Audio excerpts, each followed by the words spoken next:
He's a very special person, and he will be for a long time in my life. His parents are good friends of mine. Auto warm beer ایک بہت special فرد تھے اور میری زندگی میں وہ ایک طویل عرصے تک ایک اہم شخص رہیں گے. میرے خیال سے ان کے بغیر ایسا ہونا ناممکن تھا. ان کی موت والے دن کچھ ہوا. یہ اگرچہ انتہائی اندوہناک واقعہ تھا، تکلیف دہ تھا، لیکن اس روز کے بعد سے بہت سے لوگوں نے شمالی کوریا پر توجہ دینا شروع کی. میرے خیال سے اوٹو کی موت رائے گاہ نہیں گئی. آج ہمارے یہاں ہونے کی ایک بڑی وجہ اوٹو وارم بیئر ہیں. People, Otto did not die in vain. He had a lot to do with us being here today.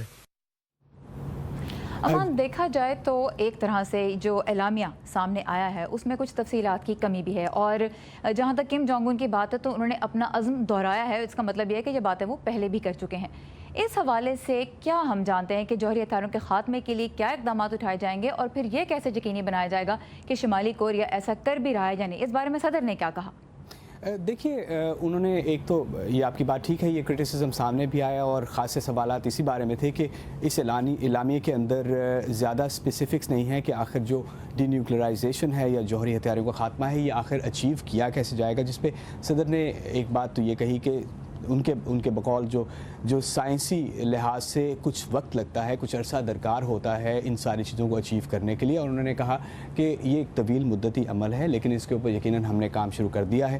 دوسرا پوائنٹ انہوں نے اس کا یہ بنایا کہ یہ صرف محض امریکہ اور شمالی کوریا کے درمیان ہی یہ کام نہیں ہوگا، اس کی ویریفیکیشن کے اندر بہت سے لوگ اور بہت سے ادارے شامل ہوں گے. تو انہوں نے اس کا جواب ان دو طریقے اعتبار سے دیا ہے، لیکن انہوں نے اس بارے میں یقیناً یہ بات درمیان میں کہی کہ یہ ایک طویل مدتی عمل ہے، اس کے لیے کچھ عرصہ درکار ہوگا. تو ابھی لگتا ہے کہ یہ وہ معاملات ہیں جن کو ابھی طے ہونا ان کی اسپیسیفکس میں باقی ہے، اور اب مزید اس کے اوپر گفتگو جاری ہوگی دونوں ملکوں کے درمیان. ماضی میں بھی ہم دیکھ چکے ہیں کہ امریکی حکومتوں کے ساتھ، صدر بل کلنٹن کی حکومت کے ساتھ 94 میں ایک فریم ورک ایگریمنٹ کیا گیا تھا جو کہ صدر جمی کارٹر نے کروایا تھا، لیکن اس کی بھی بعد میں شمالی کوریا نے خلاف ورزی کر دی. تو اب دیکھنا یہ ہے کہ آج کے دن جو اعلامیہ جاری ہوا ہے اس پہ کس قسم کے اقدامات، ٹھوس اقدامات ہم دیکھتے ہیں کہ فیوچر میں اٹھائے جاتے ہیں. امان Azhar, thank you very much for the details. اور ایک وقت تھا جب شمالی اور جنوبی کوریا کے درمیان کوئی سرحد نہیں تھی، اور یہ سلطنت جاپان کا حصہ تھا. کوریا کی آزادی کا معاہدہ 1943 میں امریکہ، برطانیہ اور چین کے درمیان ہوا، لیکن یہ پھر دو الگ ملک کیسے بن گئے، آئیے دیکھتے ہیں. دوسری عالمی جنگ کے بعد جب سرد جنگ شروع ہوئی، کوریائی جزیرے کو 38ویں خط الارض کے ساتھ تقسیم کر دیا گیا. شمال کو سوویت یونین کی حمایت حاصل ہوئی، جبکہ امریکہ نے جنوب کی حمایت کی. 1948 میں دونوں اطراف کو سرکاری طور پر نام دیے گئے. شمال کو democratic people's republic of Korea اور جنوب کو ریپبلک آف کوریا کا نام دیا گیا. 25 جون 1950 کو کوریائی جنگ کا آغاز ہوا، جب شمال کی فوج نے جنوب پر حملہ کیا، اور کچھ دنوں کے اندر اندر شمال نے سول پر قبضہ کر لیا. شمالی کوریا کی فوجیں جزیرے کے اوپر کی جانب پیش رفت کر رہی تھیں. اسی دوران امریکی فوج کی قیادت میں اقوام متحدہ کے ایک اتحاد نے مداخلت کی. اس نے شمالی کوریائی فوجوں کو پیچھے دھکیل دیا اور یہاں تک کہ انہیں چین اور کوریا کی سرحد تک پہنچا دیا. چینی افواج شمالی کوریا کی جانب سے جوابی کارروائی میں مدد دینے کے لیے شمال میں داخل ہو گئیں. اقوام متحدہ کی فورسز نے جوابی کارروائی کی. آخرکار مئی 1951 میں دونوں ملکوں کے درمیان سرحد 38ویں متوازی کے ساتھ مقرر کر دی گئیں. جولائی 1953 میں شمالی کوریا نے امریکہ کے ساتھ ایک فائر بندی معاہدے پر دستخط کیے، جس کے تحت جنگ کا خاتمہ ہو گیا. اس لڑائی کے دوران اندازاً 20 سے 40 لاکھ افراد ہلاک یا لاپتہ ہو گئے. اس کے بعد سے کسی رسمی امن معاہدے پر دستخط نہیں ہوئے، جس سے تکنیکی طور پر شمالی اور جنوبی کوریا ابھی بھی حالت جنگ میں ہیں. اور شمالی کوریا کی بات کی جائے تو وہاں پہ میڈیا بہت سی پابندیوں کا سامنا کرتا ہے. انفیکٹ صرف سرکاری میڈیا ہے وہاں پہ جو کام کرتا ہے. اور آج جو مذاکرات ہوئے ہیں ان کے بارے میں اتنا تو ہم جانتے ہیں کہ غیر معمولی طور پہ سنگاپور کے لوگوں کو، ان کو شمالی کوریا کے لوگوں کو یہ تو بتایا گیا ہے کہ ان کے صدر سنگاپور گئے ہیں، لیکن وہاں پہ انہوں نے کیا کیا ہے اس کے بارے میں اب تک جو ہمارے پاس اطلاعات ہیں ان کے مطابق یہی بات سامنے آئی ہے کہ شمالی کوریا کے عوام یہ نہیں جانتے کہ ایگزیکٹلی ان کے صدر سنگاپور کیوں گئے اور وہاں پہ انہوں نے کیا کیا. دوسری جانب شمالی کوریا میں زندگی کیسی ہے اس بارے میں باہر کی دنیا بھی بہت ہی کم جانتی ہے. غیر ملکی صحافیوں کے ساتھ سرکاری اہلکار تعینات کیا جاتا ہے جو انہیں صرف وہی دیکھنے دیتا ہے جس کی حکومت اجازت دے. مارچ 2009 میں 2 صحافیوں یونا لی اور لورا لنگ کو اس وقت شمالی کوریا کے فوجیوں نے گرفتار کر لیا جب وہ ملک سے بھاگنے والوں کے بارے میں چینی سرحد سے عکس بندی کر رہی تھی. انہیں 12 سال قید بامشقت کی سزا سنائی گئی. حال ہی میں نے یونا لی سے ان کی زندگی کے اس باب کے بارے میں بات کی اور پوچھا کہ ایک ایسے ملک میں جہاں اپنے حق کے لیے آواز اٹھانا ناممکن ہے ان پر کیا بیتی. I was holding up myself pretty well until that moment, and when I heard سزا کے اعلان تک میں نے بڑی حد تک اپنے جذبات پر قابو رکھا ہوا تھا، لیکن جب میں نے سنا 12 سال تو میں کمرہ عدالت میں گر گئی اور زور زور سے رونے لگی. جو لوگ شمالی کوریا سے بھاگ کر آئے ہیں وہ لیبر کیمپوں کے خراب حالات کے بارے میں گواہی دے چکے ہیں. مجھے یقین نہیں تھا کہ میں ایسی جگہ 12 سال زندہ رہ سکوں گی. لیکن یونا کی قسمت نے ان کا کچھ ساتھ دیا اور انہیں لیبر کیمپ کے بجائے ایک ہوٹل نما عمارت میں رکھا گیا. میرے خیال میں اس لیے کہ وہ جانتے تھے کہ میں اور لورا صحافی ہیں اور آج نہیں تو کل یا 12 سال بعد اپنے ملک واپس جائیں گی. وہ شاید نہیں چاہتے تھے کہ ہم لیبر کیمپوں کی حقیقت دیکھیں اور اس کے بارے میں بتائیں. all this detailed condition of the labor camp, how it looked like. آپ نے وہاں کیسا نظام دیکھا؟ I grew up in South Korea. میں جنوبی کوریا میں پلی بڑی. وہاں سے شمال کی جانب پروپیگنڈا نشر کیا جاتا ہے. میرے لیے بچپن میں شمالی کوریا بہت برا ملک تھا، لیکن میں نے پھر دیکھا کہ وہاں کی لڑکیاں بھی ویسی ہی ہیں جیسی یہاں کی. وہ بھی میک اپ اور کپڑوں کی باتیں کرتی ہیں، وہ بھی ہماری طرح کی انسان ہے. یہ میرے لیے نیا تھا، لیکن وہاں لوگ بہت برین واچڈ ہیں. میرا تفتیش کار بہت پڑھا لکھا تھا، لیکن اس نے صدر کم جونگ ایل کے بارے میں مجھے جو کہانی سنائی وہ تو دیو مالائی تھی کہ صدر ملک کے کونے کونے میں جا کر ہر شہری کا حال پوچھتے ہیں، کئی بار خود کھانا نہیں کھاتے. لیکن ہم جانتے ہیں کہ ایسا نہیں ہے. ان کے پاس تو زندگی کی ہر سہولت ہے. اس دوران جنوبی کوریا اور امریکہ میں یونا لی اور لورا لنگ کی رہائی کے لیے زوردار مہم چلائی گئی. امریکہ اور شمالی کوریا کے درمیان اس موضوع پر مذاکرات کئی بار ناکام ہوئے، لیکن 4 اگست 2009 کو سابق صدر بل کلنٹن نے شمالی کوریا کا دورہ کیا اور اس وقت کے صدر کم جونگ ایل کو آمادہ کر لیا کہ وہ ان 2 صحافیوں کو رہا کر دیں.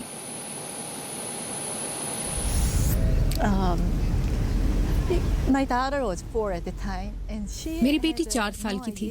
اس کو نہیں پتا تھا کہ ماں کیوں گھر نہیں آ رہی. ہم نے اسے چھپایا ہوا تھا. جب میں جہاز سے اتری تو اس نے انتظار کیا کہ وہ میرے پاس آئے، لیکن وہ ہچکچا رہی تھی. میں نے پوچھا، کیا تمہیں میں یاد ہوں؟ مجھ سے گلے ملو گی؟ اسے میرے گلے لگنے میں کچھ وقت لگا. وہ بہت کنفیوز تھی. A few seconds for her to come to me and then gave me a hug. So as the United States and North اب جبکہ امریکہ اور شمالی کوریا ایک تاریخی ملاقات کر رہے ہیں، آپ کے لیے سب سے اہم کیا ہے؟ Hopefully we will have a better relationship with North Korea. امید ہے ہمارے تعلقات بہتر ہوں گے اور شمالی کوریا کے لوگوں کو امریکہ سے خبروں، معلومات اور کتابوں تک رسائی ملے گی تاکہ وہ آزادی سے سوچ سکیں. Information outside of their country. یونا لی نے شمالی کوریا میں قید میں گزرے 140 روز کی کہانی پر The World is Bigger Now کے نام سے ایک کتاب بھی لکھی ہے. وہ اب وائس آف امریکہ کی کورین سروس کے لیے کام کرتی ہیں. اور جہاں تک پاکستان کی بات ہے تو پاکستان نے سنگاپور میں ٹرمپ کی ملاقات کو خوشائن قرار دیا ہے. پاکستانی وزارت خارجہ کے ترجمان محمد فیصل نے ٹویٹر پر ایک پیغام میں اس توقع کا اظہار کیا کہ یہ ملاقات خطے میں امن و استحکام لانے میں کامیاب ہوگی. پاکستانی فوج کے سربراہ جنرل قمر جاوید باجوہ نے آج افغان صدر اشرف غنی کی دعوت پر کابل کا دورہ کیا ہے. تفصیلات کے لیے بات کرتے ہیں اسلام آباد میں ہمارے نمائندہ محمد اشتیاق سے. اشتیاق، یہ بتائیے گا کہ آج جو ملاقات ہوئی ہے اس میں کن موضوعات پر بات چیت کی گئی؟ جی، پاکستانی فوج کے سربراہ جنرل قمر جاوید باجوہ اپنے وفد کے ہمراہ یہ دورہ افغان صدر کی دعوت پر کر رہے ہیں. جو ملاقات ہوئی ہے اس کی اب تک جو تفصیلات سامنے آئی ہیں اس میں 2 طرفہ تعلقات کے علاوہ خاص طور پر افغانستان میں امن و مصالحت کے لیے کی جانے والی کوششوں پر تبادلہ خیال کیا گیا ہے. ان کی روانگی سے قبل پاکستانی فوج کے ترجمان نے ایک بیان میں کہا کہ پاکستان افغان حکومت، امریکہ اور نیٹو فورسز کی طرف سے افغانستان میں امن و مصالحت کی جو کوششیں کی جا رہی ہیں ان کی نہ صرف حمایت کرتا ہے بلکہ ان کی کامیابی کا بھی خواہاں ہے. تو یہ ایک دورہ ایک ایسے وقت بھی ہو رہا ہے جب گزشتہ ماہ کے اواخر میں ایک اعلیٰ سطحی افغان وفد بھی پاکستان آیا تھا اور اس میں بھی اہم جو بات چیت تھی وہ افغانستان میں امن و مصالحت کے حوالے ہی سے تھی. 2 طرفہ تعلقات اگرچہ تناؤ کا شکار رہے ہیں لیکن حالیہ جو مہینے ہیں اس میں دیکھا گیا ہے کہ ان رابطوں میں اضافہ ہوا ہے. خاص طور پر 6 اپریل کو جب پاکستان کے سابق وزیر اعظم شاہد خاقان عباسی نے عسکری قیادت کے ہمراہ کابل کا دورہ کیا تھا. پاکستان اب تک یہ کہہ رہا ہے کہ افغانستان میں جو امن و مصالحت کی کوششیں ہیں اس میں ہر ممکن کردار ادا کرنے کو تیار ہے. یہ موقف پہلے بھی وہ اس کا اعادہ کرتا رہا ہے لیکن اب اس کو شک کی نگاہ سے دیکھا جاتا رہا ہے. ٹھیک، محمد اشتیاق ہمارے ساتھ تھے اسلام آباد سے. اشتیاق اس اپڈیٹ کے لیے شکریہ. اور پروگرام کو آگے بڑھاتے ہیں. افغانستان میں برقعے کے بارے میں شروع کی گئی ہے ایک آگہی مہم اور نیو یارک کے ایک یہودی سیناگوگ میں منائی گئی افطار کی دعوت. اس سب کے بارے میں آپ کو بتائیں گے ہم کچھ ہی دیر میں. فی الحال آئیے دیکھتے ہیں کچھ اہم بین الاقوامی خبروں کی جھلکیاں آج کے ورلڈ ویو میں. روس میں ہونے والے فیفا ورلڈ کپ 2018 کے میزبان شہر وولگوگراڈ میں پیر کو ایک مسافر کشتی کے سامان لے جانے والی کشتی سے ٹکرانے سے کم 11 افراد ہلاک ہو گئے ہیں. حکام کے مطابق بحری جہاز پر سوار تمام 16 افراد روسی تھے. 5 افراد کو زندہ بچا کر ہسپتال پہنچایا گیا ہے. جاسوسی کے الزام میں میانمار میں قید خبر رساں ادارے روئٹرز کے 2 رپورٹرز کے مطابق ان پر تفتیش کے دوران غیر انسانی سلوک روا رکھا جا رہا ہے. رپورٹرز کا کہنا ہے کہ دسمبر میں گرفتاری کے فوراً بعد مسلسل 3 روز تک ہر 2 گھنٹے بعد تفتیش کے ذریعے انہیں نیند سے محروم رکھا گیا اور ان پر ذہنی اور جسمانی تشدد کیا گیا. دونوں صحافیوں پر اس وقت جاسوسی کے الزام میں مقدمے کی کارروائی جاری ہے. الزام ثابت ہونے پر دونوں کو 14 سال کی قید ہو سکتی ہے. سال 2018 میں پیدا ہونے والے پانڈا کے جڑواں بچوں کے 2 جوڑوں کی چین کے جنوب مغربی شہر چنگڈو میں دیکھ بھال کی جا رہی ہے. پانڈا کی حفاظت پر مامور حکام نے بتایا ہے کہ 23 مئی کو یہاں موجود مادہ پانڈا نے سب سے پہلے جڑواں پانڈاز کو جنم دیا جو 2018 میں پیدا ہونے والے سب سے پہلے پانڈاز تھے. اس کے بعد 5 جون کو اسی جگہ ایک اور جوڑے کی پیدائش ہوئی. تمام بچے صحت مند ہیں اور ان کی بھرپور دیکھ بھال کی جا رہی ہے. تھائی لینڈ کے قدیم دارالحکومت ایودھیا میں اس وقت ایک دلچسپ منظر دیکھنے میں آیا جب آئندہ ہونے والے فیفا ورلڈ کپ میں غیر قانونی جوئے کے خلاف ایک مہم کے تحت مقامی طلبہ اور ہاتھیوں کے درمیان ایک فٹ بال میچ کھیلا گیا. ان ہاتھیوں پر دنیا کے مختلف جھنڈے پینٹ کیے گئے تھے. ایک بہت بڑی گیند کے ساتھ کھیلتے ہوئے یہ ہاتھی اس گیم کو 2-1 کے مقابلے میں جیت گئے.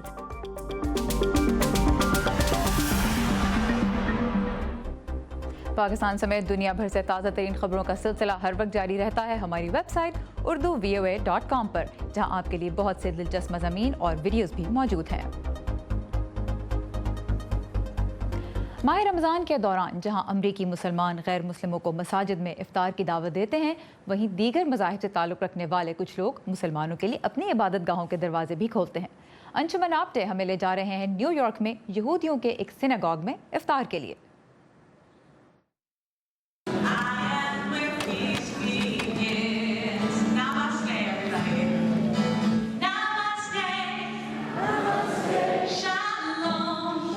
نیو یارک کے سیناگوگ ٹیمپل ایمانویل میں سر ملا رہے یہودی اور مسلمان نیو یارکرز ایک ہی آواز میں مذہبی ہم آہنگی کا پیغام دے رہے ہیں.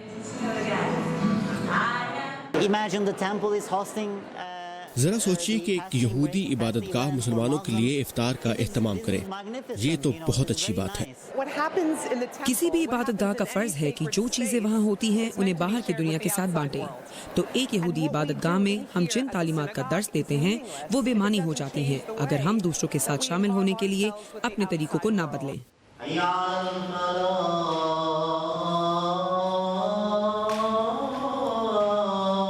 پچھلے 3 سالوں سے نیو یارک کی انٹرفیتھ تنظیم مسلم جوئش سالیڈیرٹی کمیٹی یہ ایونٹ آرگنائز کر رہی ہے.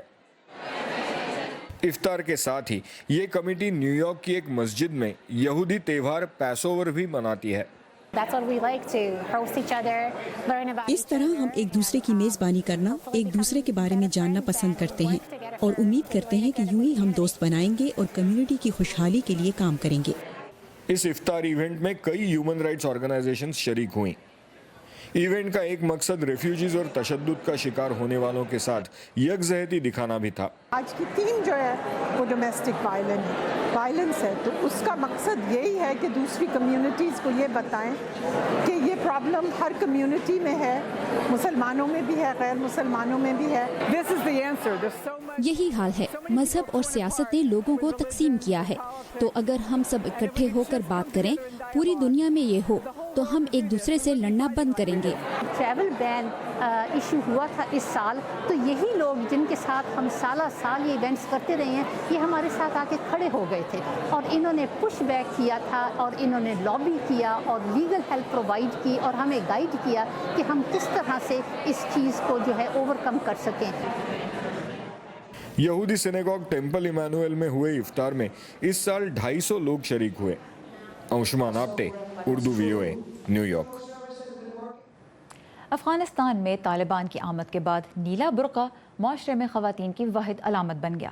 آج افغانستان کی سڑکوں پر برقعے تو اور بھی رنگوں کے نظر آتے ہیں، لیکن یہ لباس اب خودکش بمباروں کی پسند بھی بن گیا ہے جو خواتین کے بھیس میں حملے کرتے ہیں. افغانستان میں اب کچھ نوجوانوں نے برقعے کا استعمال ختم کرنے کے لیے سن بہائنڈ کرٹن یا پردے کے پیچھے سورج کے نام سے آگہی مہم شروع کی ہے. مزید جانتے ہیں اس رپورٹ میں. کچھ لوگ یہ دعویٰ کرتے ہیں کہ روایتی برقع جو خواتین کو سر سے پیر تک ڈھانپ دیتا ہے کبھی بھی افغان ثقافت کا حصہ نہیں رہا تھا. در دوران حکومت طالبان خواتین کے لیے لمبا برقع طالبان کے دور اقتدار میں لازمی بنایا گیا تھا. ہم برقعے کے پس منظر پر روشنی ڈالنا چاہتے ہیں کیونکہ برقع پہننا ہماری ثقافت کا حصہ نہیں ہے اور ہم اس سے گریز کر سکتے ہیں. فرزانہ سادات نوجوان لوگوں کی اس بڑھتی ہوئی تعداد کا حصہ ہیں جو برقعے کے زبردستی استعمال کو رد کرتی ہیں. ان کی خواتین کے حقوق پر روشنی ڈالنے کے لیے چلائی جانے والی سن بہائنڈ کرٹن نامی مہم ایک تصویری نمائش کے ذریعے دکھاتی ہیں کہ کیسے اس لبادے نے خواتین کو گمنام اور بے چہرہ شہریوں میں تبدیل کر لیا ہے. مہم کے منتظمین کا کہنا ہے کہ برقعے کو دہشت گردوں اور کچھ ایسے لوگوں نے جو قانون توڑنا چاہتے ہیں بہت مؤثر طریقے سے استعمال کیا ہے. برقع استعمال کر کے اور خواتین کا بھیس بدل کر بدقسمتی سے بہت سے برے اقدامات مثلاً بدکاری، لوٹ مار اور خودکش حملے ہو رہے ہیں، اور بدقسمتی سے ایسا ہو رہا ہے کہ خواتین کے ساتھ احترام کے برتاؤ کے باعث برقع پوشوں کو چیک نہیں کیا جاتا.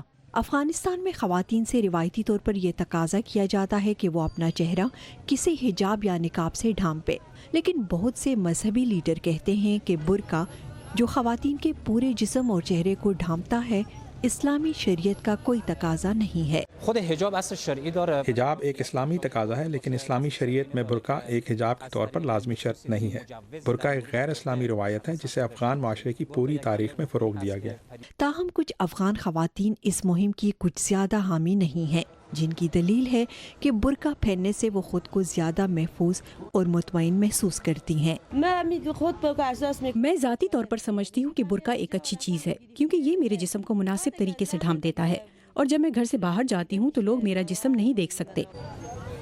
افغانستان کے دور دراز علاقوں میں بہت سی خواتین کو معاشرتی دباؤ اور الگ تھلگ کر دیے جانے کے خوف سے برقع پہننے پر مجبور کیا جاتا ہے.